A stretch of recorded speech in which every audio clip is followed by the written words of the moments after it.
Me My neither. beard has like doubled in size since the last video. My powers have doubled since the last time we met, Count. Good.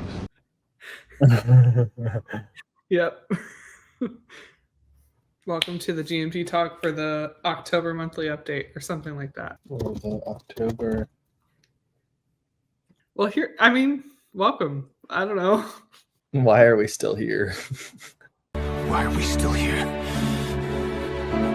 Just to suffer?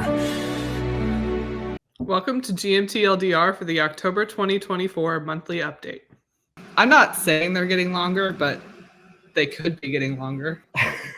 Should we try this on the side this time? I don't know. It's kind of good vibes.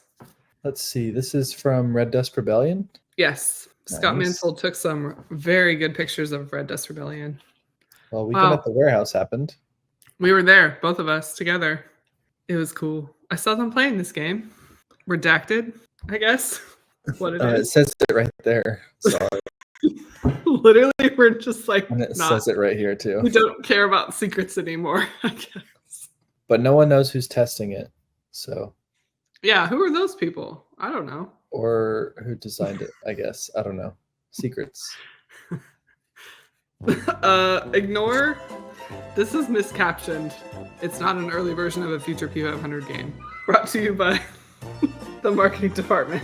I don't know who knows Tim Porter, who watches GMTLDR, but he is just a great guy. He is British. It's kind of funny because he has this whole back and forth with our office staff at GMT. And at one of the GMT weekends, he basically complained to them that they didn't have a kettle for the tea. And so the next time he came, they had bought a kettle for him and he was so happy. And now he's become such good friends with them that they Yeah. made him an honorary office lady. Yep, just kind of a fun little aside. All right, so Monday, we're charging for expansion 1 for Commands and Colors Medieval, second printing of Comancheria, second printing of Holland 44, plus the mounted map, Wolfpack, long awaited, very exciting for Mike Berticelli, Yeah. and Mark Herman's book, War Games According to Mark. There's a lot of exciting items in there. All right, so since the last time we had the 2024 replacement counter sheet in the update, there have been a couple changes. So we added a counter for the People 25th Anniversary Edition and a few counters for the Russian campaign. We've updated the game page to show what the final sheet is going to look like, and there's a counter manifest that explains what each counter is for and why it's there. So you can go check that out and place your order as well. This month we posted episode 10 of GMT Talk with Mark Herman, and it was a blast. It was super The fun Mark to chat with Herman. him. The Mark Herman. It was very fun. I enjoyed that a lot, despite it being very early in the morning.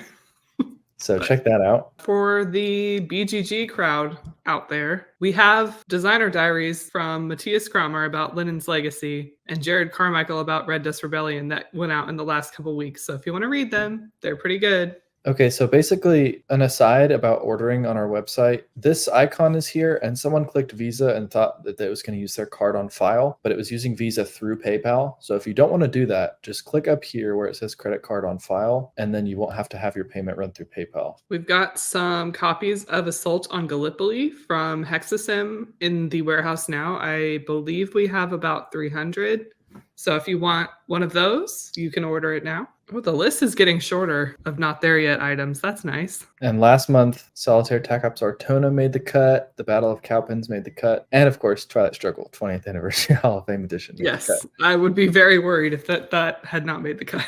So we could use some more orders for these games. 1867 Big Wyoming, A House Divided, Thunder on the Baltic, etc. This month, the box back for Space Empire's All Good Things. We've got some of the art there, a little bit about the game, general box back stuff. Fields of Fire Deluxe Edition is at the printer, which is great news for a lot of people who've been waiting on that. In the Shadows is also at the printer. Solo development for the Bell of Treason and China's War are in the final stretch. And Cross Bronx Expressway is also very close with its solo development. We've got some designer interviews, quite a few this time, so check them out. All right, today's new P500 editions. Okay, I actually want to talk about Echo from the Dark's cover because it's pretty cool. The story behind the cover design. The designer, Adam, requested that we use the art that we had from the artist to create a cover that's similar in style to old sci-fi magazines like Analog. So it's not exactly the same, but it's kind of got the vibes of like an old sci-fi magazine. And I think it turned out really well. Yeah, I mean, it looks almost like the exact same font. I'm So- assuming that's a black hole. I think it's a black hole, but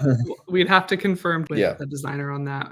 I like that on the cover. It's very spooky. Fitting for Very- our October update, right? One of the notes he had was like sci-fi, but make it kind of weird. But like make it weirder. But make it weirder. And I like that. That's fun. So then we've also got Labyrinth, The Rise of Al Qaeda. It's a prequel to the series. And we have I, Napoleon second printing and Skies Above Britain second printing. That's like a really solid list, I feel like. Yes. Yeah, we didn't mention that Echo from the Dark is the 4th game in the ICS series. That's So the important. same- We should probably mention that. Yeah, same series as Vijayanagara, A Jest of Robin Hood, and Cross Bronx Expressway. You can see they're all very different from each other. We have India, Britain, New York, and we have The Dark. the dark space, the final frontier. Yeah, they're irregular, you could say. Yeah.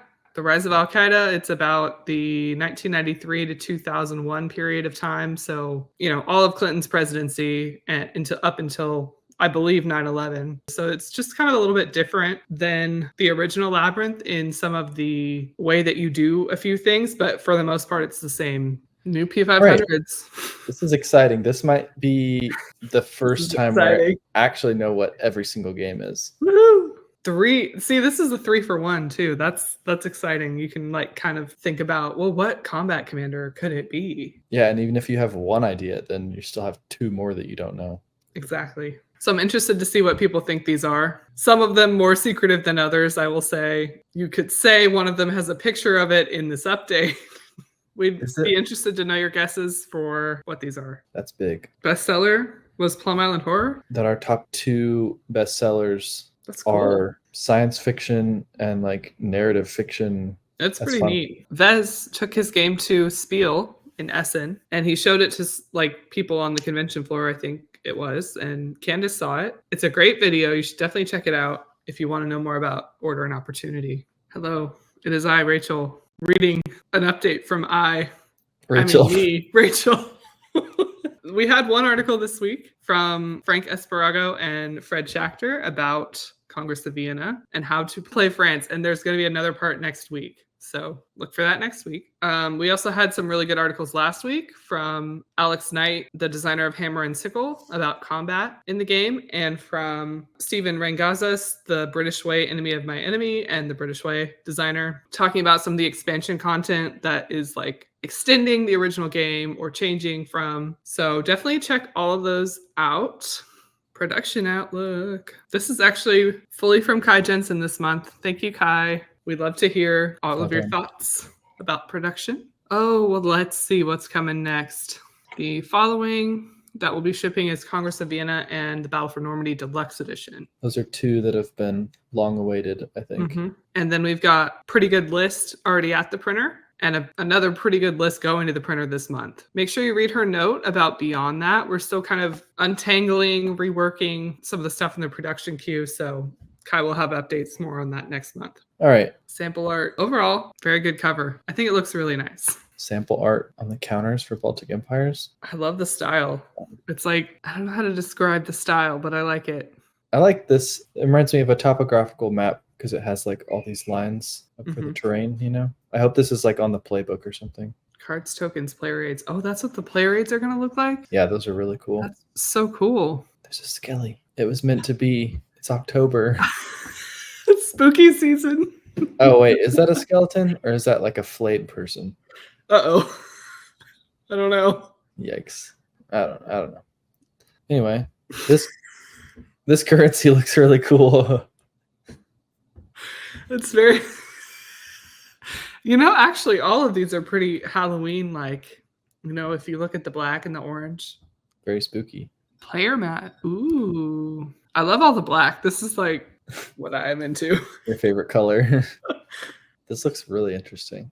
Oh, these are Minor Nations counters. Yeah, I know Kai's been Cool. working so hard on this. She has. All right. The best part of Combat Commander, right? All the weapons, the light machine gun, heavy machine gun. Whip out a mortar, satchel charges, Molotov cocktails. Come on. It's good to see art for China's war. Yes. I like the card symbols.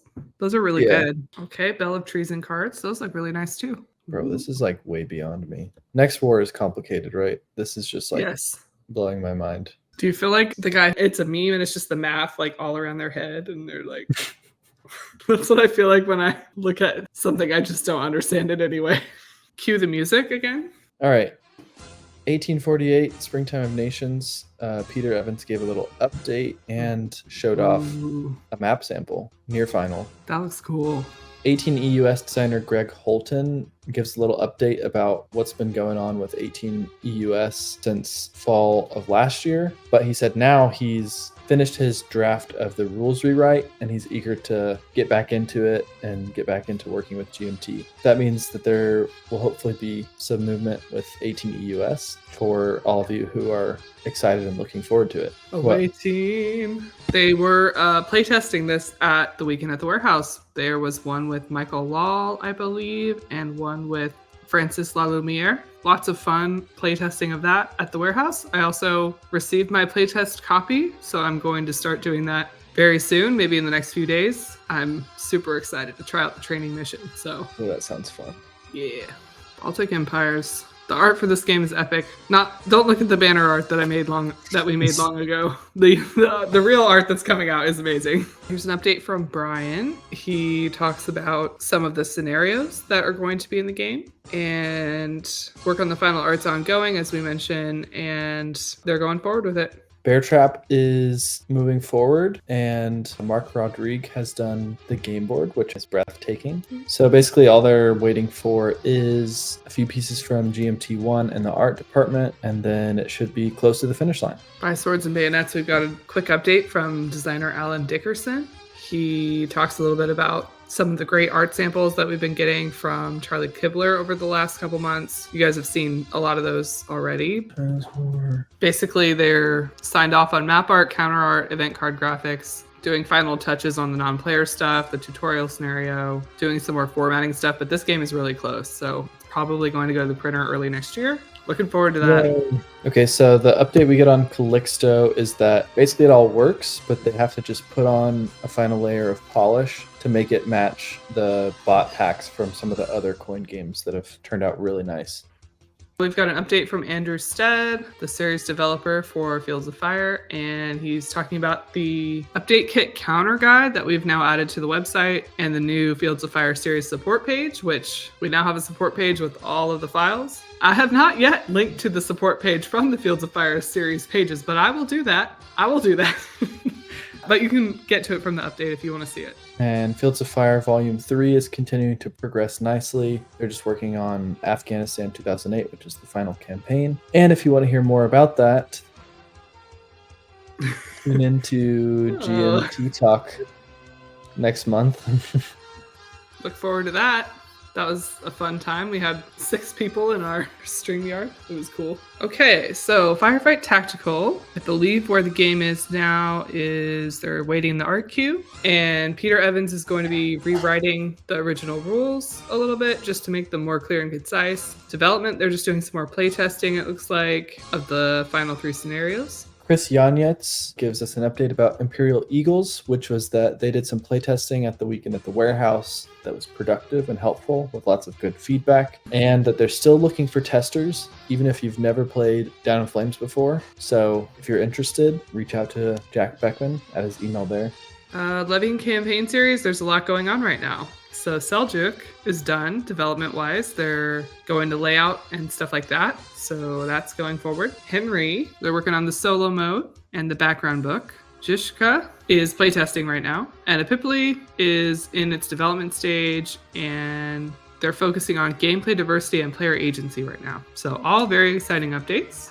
Mr. President. More of a non-update. Yeah, it kind of stalled for a month as Gene was getting his surgery and doing his recovery. But he has a new 2022 scenario that is about 95% complete that will come in the second edition. So that's a little treat for everyone. Playtesting for Purgatoria has begun. So they're starting to get some playtest reports, and they're tweaking a few of the battles with the feedback that they're getting. Oh, I see. We're going to have some, he says, really ugly playtest art next month. Okay, I'm looking forward to it. For Rebellion Britannia, They are revising some of the cards and minor rules to help with gameplay functionality. They're going to do some more testing through November and December, and then they'll be ready to work with their developer and hopefully get into the art queue. Okay, the 4 Guerrilla Generation games and the Resisting Reagan campaign scenario are now complete. So they're waiting on art and layout. And if you want to check out the Guerrilla Generation articles from Steven, you can go to Inside GMT and read those. Last 100 Yards Volume 5 for King and Country is almost done. Just doing final playtesting for the larger scenario. And then the game is estimated to head to the printer late this year. So that's exciting for LHY fans, and there's more coming, so stay tuned. Okay, development for the Pure Land is complete, including the non-player system. Looks like this game is just waiting for the previous volumes to come out before we go into art and stuff like that. Be Good patient. news that it's done, but sad news that it has to wait.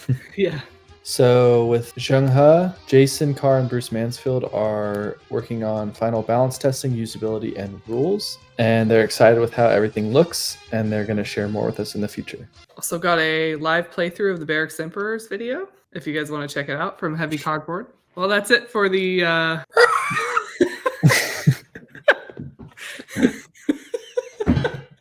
Talk about jump scare.